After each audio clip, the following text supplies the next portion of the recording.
Today in this video, I'm going to be showing you guys how to repair a large hole in your wall. And this can be a common thing that you might encounter. Say a plumber came to your house and fixed the leak and they didn't repair the drywall. They usually leave like this plastic sheet like you see here over the hole, obviously to not have it exposed.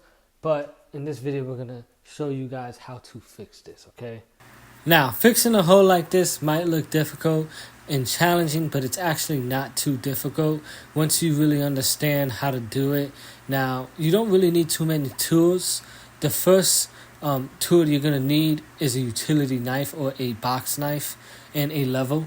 And these are going to be used for your first two steps, okay? So the first two steps, essentially what you want to do is you want to cut out a perfect square or a rectangle, okay?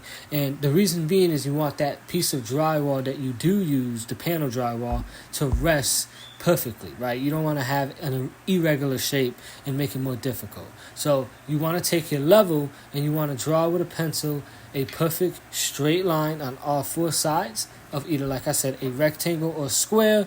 You know, you're going to go easier based on the hole size that you have.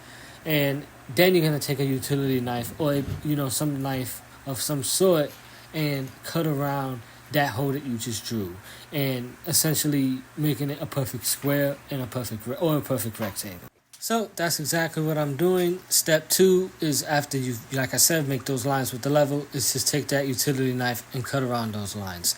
Now, watch out for any plumbing and electrical. You don't want to cause a leak or you don't want to cause an electrical hazard.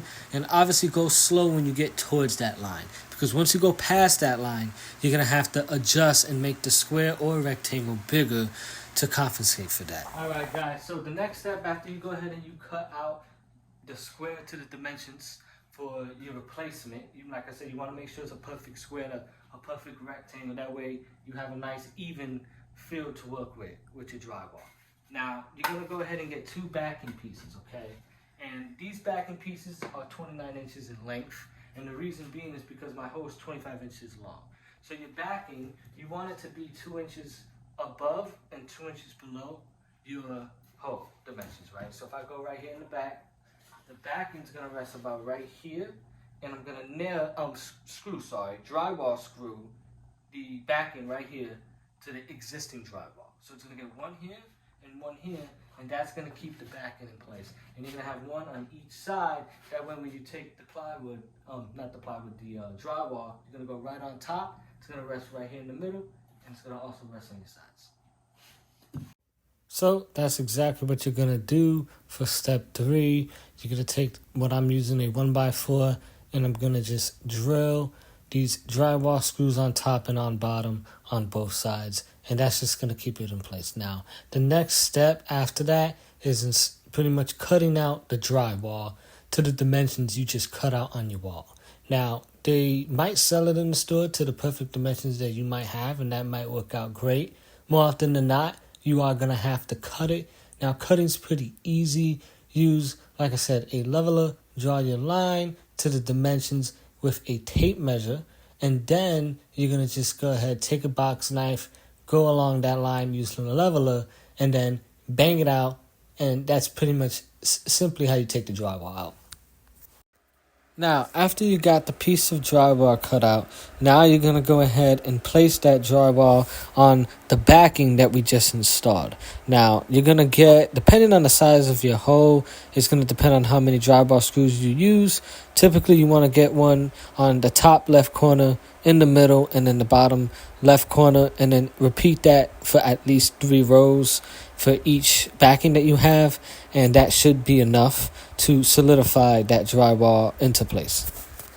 Now, after your drywall is screwed to that backing, you're ready to go ahead and install the tape to the seams and the joint compound. Now, I did it slightly backwards here. You're technically supposed to smear a small amount of joint compound on the seams before you put the tape, but nevertheless, it's not a huge deal.